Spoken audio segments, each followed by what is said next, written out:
অবহেলাটা আমার জীবনের একটা অংশ হয়ে উঠেছে। কেন বললাম? চলো ফুল ভিডিওটা ওয়াচ করো। হ্যাঁ গাইজ, গুড মর্নিং কি বলছি, 12টা বাজতে যাই, 11:30 বাজে।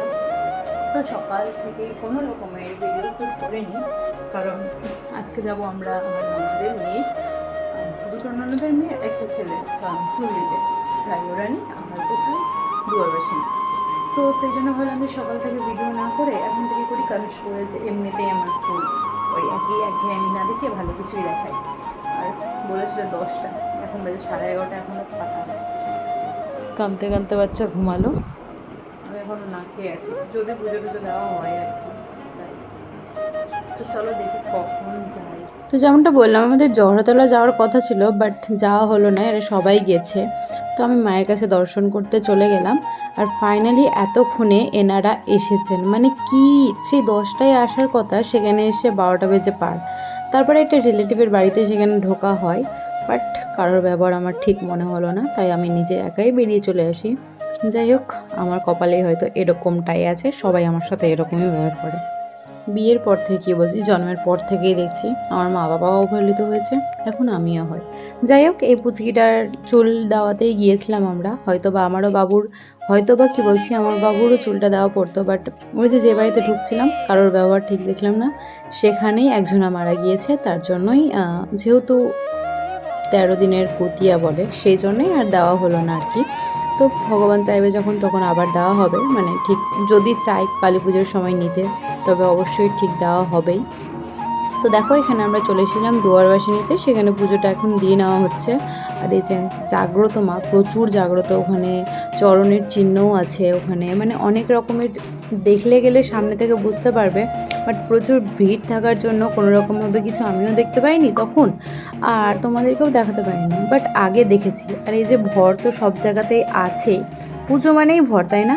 আর বাবু জানি না কেন এতটা জ্বালাচ্ছিল, কোনোভাবেই চুপই হচ্ছিল না, খালি কাঁদছিল, না কারো কোলে যাচ্ছে না কিছু, না ভেতরে থাকছে না বাইরে থাকছে, কিছুই করছিল না।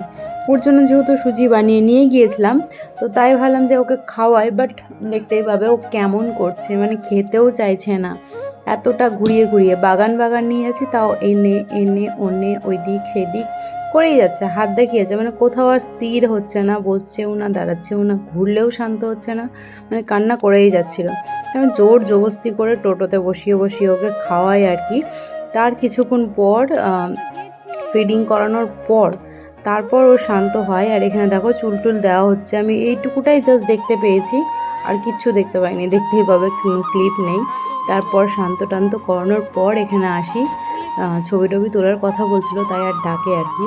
তো এখানে এরা 3 জনা, মানে এরা হচ্ছে 3 বোন, মিডলেরটা হচ্ছে সব থেকে বড়, তারপরে এই পাশেরটা হচ্ছে মেঝো, আর সেজোটা নেই, ছোট একদম।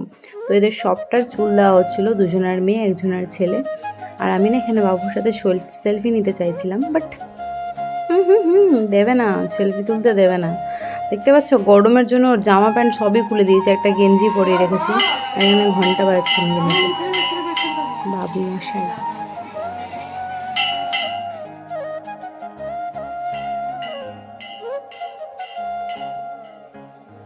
আর এখানে দেখো শ্রীনিকা কেমন দেখছে, বড় বড় চোখ করে, টাকলু বুড়ি। যাই হোক, এখানে পুজো টুজো সবার কমপ্লিট হয়ে গিয়েছে, এখন যাব আমরা আরেকটা স্থানে। আর এখানে বাবুকে বলছিলাম, বাবু প্রণাম করো, সবাই বলে যে ওই ভগবান, আর প্রণাম করার প্রয়োজন নেই। যাই হোক, তারপর আসি রাইওরানি আইওরানি, জানি না আমি কি বলে। তো সেখানে আসি, সেখানে পুজো দেওয়া হয়। আমি এখানে ফার্স্ট টাইম আসলাম, মায়ের দর্শন প্রথমবার। যা বলার তা তো বলে এসেছি, তোমাদের কিছু বলার থাকলে অবশ্যই চেয়ে নিও। তো দেখো, এই পায়রাগুলোর পুজো দেওয়া হবে জাস্ট, তারপর ছেড়ে দেওয়া হবে আর কি, মানে পুজোর দেওয়ার এটাই নিয়ম। ওইখানে একটা করে পায়রা উড়ানো হয়েছে, এখানে একটা করে উড়ানো হবে আর কি। তো দেখো পুজো হচ্ছে, জাস্ট জাস্ট একটু ফুলটা ছোঁয়াবে, দিয়ে ছেড়ে দেবে, না কি করবে ওরাই জানে, আমার তো জানা নেই এগুলো। তো দেখো, দেখতেই পাবোই কি করছে।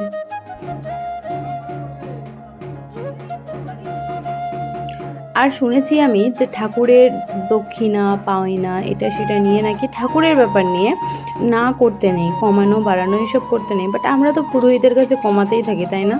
এখানে যেমন ওইখানে যেমন নর্মালি একটা পাষাণের জন্য 101 টাকা, মানে দক্ষিণে 1 টাকা দিতেই হয়, বাট না দিলেও হবে, তোমার ব্যাপার সেটা, বাট দেওয়াটা উচিত 100 টাকা।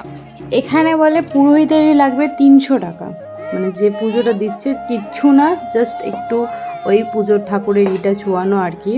আর ছোট্ট একটা টিক্কি রেখে ছাড়া থাকে, ওটা কাটা হয়, সেটার জন্য 50 টাকা আলাদা। আবার যারা ঢাক বাজাচ্ছে ওদেরকে নাকি এক্সট্রা করে কোনো চার্জ দেওয়া হয় না মন্দির থেকে, মানে 300 টাকা ওই একাই নেয়। যেহেতু এটা সিজনাল অবশ্য, মানে এই সিজনেই কেউ যায়, আর না তো এমনি পড়েই থাকে, হয়তো বা আর ওর ইনকাম নেই, ইনকামের সোর্স, তাই আর কি। তো এখন তো দিয়ে দেওয়াই উচিত, অত এই 300 টাকা তো এদিক ওদিক কত দিকেই চলে যায়, তাই না? যাই হোক, আর ওদেরও একটু বোঝা উচিত, সবাই তো পারে না। তো এখানে দেখো বাবু টাকা টাকা টাকা টাকা করছিল। টাকা টাকা টাকা টাকা, আস্তে আস্তে।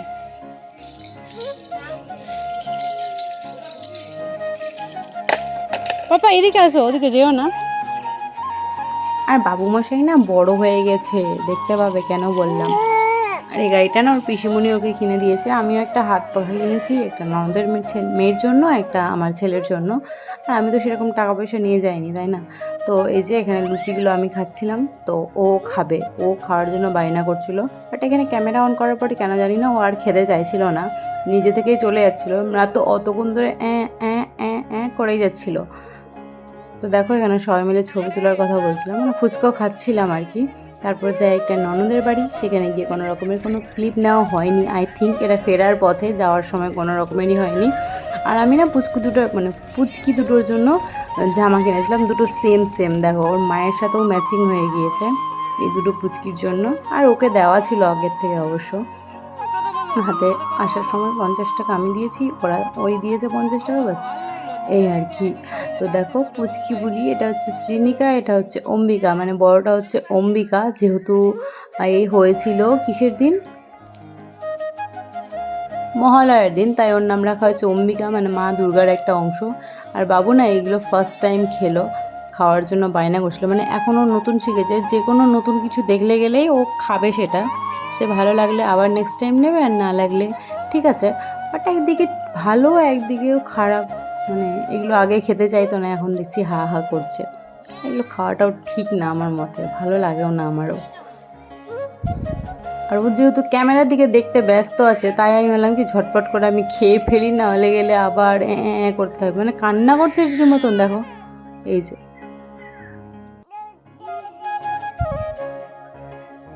খাওয়ার জন্য কান্না এটা।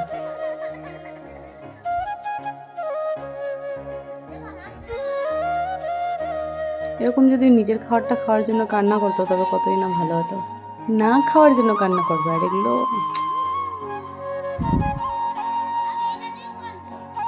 সারাদিন উপোস করে থাকতে থাকতে না ভিতরটা যেন কেমন একটা করছে, তাই যা পাচ্ছিলাম তাই খেয়ে ফেলছিলাম। বাট সেরকম তো কিছু খাইনি, এক জায়গায় স্প্রাইট খেয়েছিলাম, এক জায়গায় ওই যে লুচি খেয়েছি সকাল থেকে, তারপর এখানে একটা মাজা আর কি।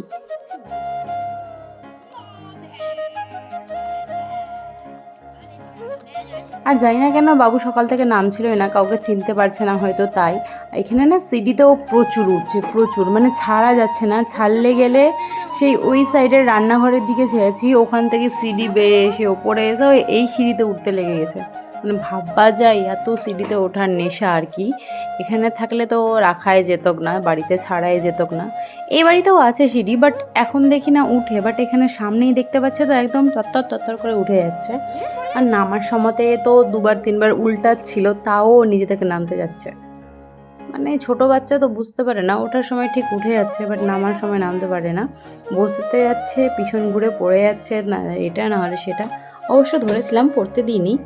আর এই গ্যাপগুলো এতটা বড় বড় যে নিচে ঢুকে যাবে ও ভিতরে, বড় বাচ্চাগুলোই পার হয়েছে এবার ওপার, তো ও কি। তো চলো ঘুমাই এখন সবাই মিলে গল্প করতে করতে, ঘুমাবো তো না, গল্প করবো, চলো বাই বাই।